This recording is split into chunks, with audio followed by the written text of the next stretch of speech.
I now like to welcome Colin Barnes, well-known writer on disability matters, a researcher, set up the Disability Research Unit at Leeds University, and is himself a disabled person with a visual impairment.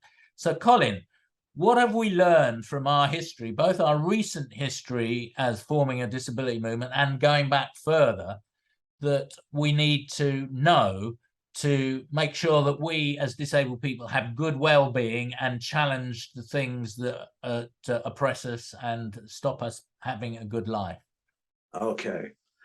Well, historically, disablement or discrimination against disabled people has been around since the ancient world.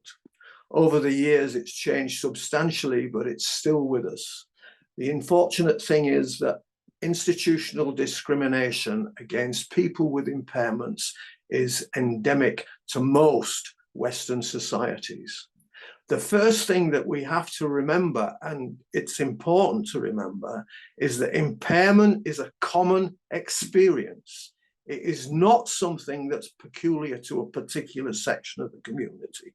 The most important thing to remember is that most impairments are caused by social issues, poverty, ill health resulting from poverty, accident, war, violence, and old age. And it's important to remember that most of us, before we leave this wonderful world of ours, will become impaired and eventually disabled. The second most important thing to remember is, because impairment is a common experience, discrimination against disabled people is something that we all have to accept and fight against, because we need a different approach to understanding the reality of the human experience. Disabled people came together in the 1950s and 60s and redefined disablement as the problem of society, not individuals. The recognized impairment was a common experience, but disability was something that could be addressed and changed with political action. This led to what we call the social model of disability, which is not a discussion of different conditions, different impairments, but the result of the way society responds to those impairments. And this is evident in history, culture, education, employment, transport systems, health services.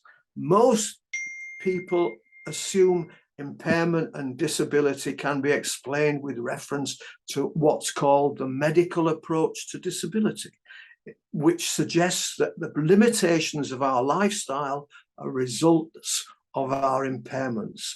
This is not the case, as disabled people have proved when they came together since the Second World War to argue against discrimination. And there has been some success, some limited success. In the UK and in America, for example, we generated a political movement that brought into effect anti-discrimination legislation.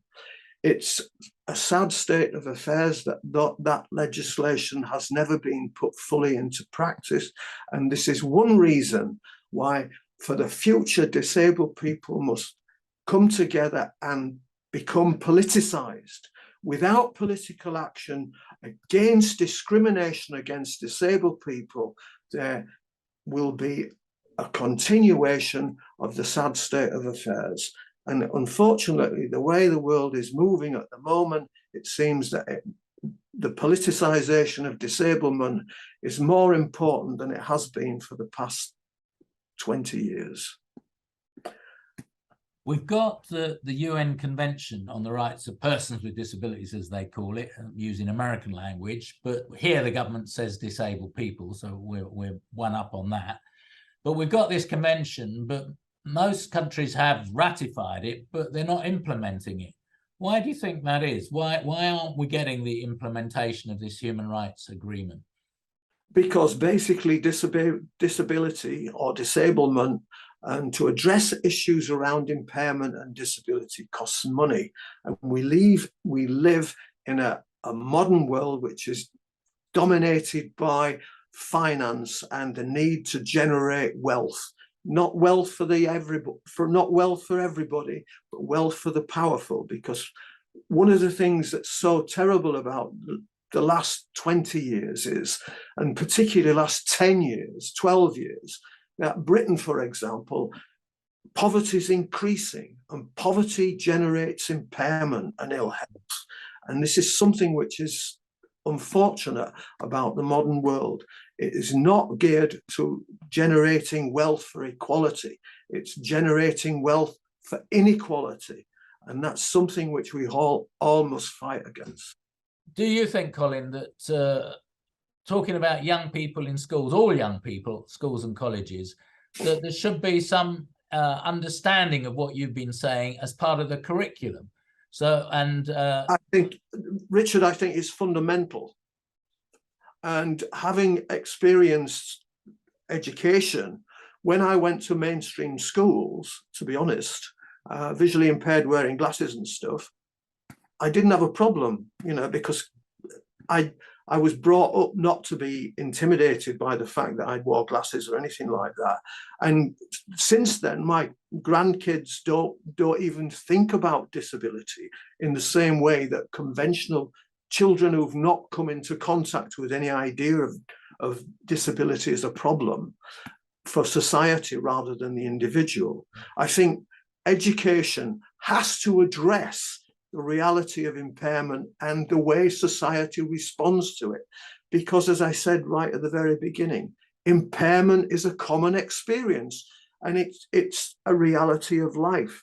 And people they can be upset about becoming a wheelchair user or whatever, but that shouldn't have an impact on their lifestyle. It shouldn't mean that they're going to have a second-class existence, if you know what I mean. Absolutely. And everybody needs to understand that, because impairment, again, is a common experience. Yeah. The social model of disability. Quite simply, think of impairment as an issue, blindness, physical impairments, and so on, but move away from that. Think how society responds to people. How people with those conditions can't do the things that everybody else is supposed to be able to do. Access issues. Think about access, making things accessible to everybody. That's the social model of disability, looking beyond impairment to the way society responds to impairment.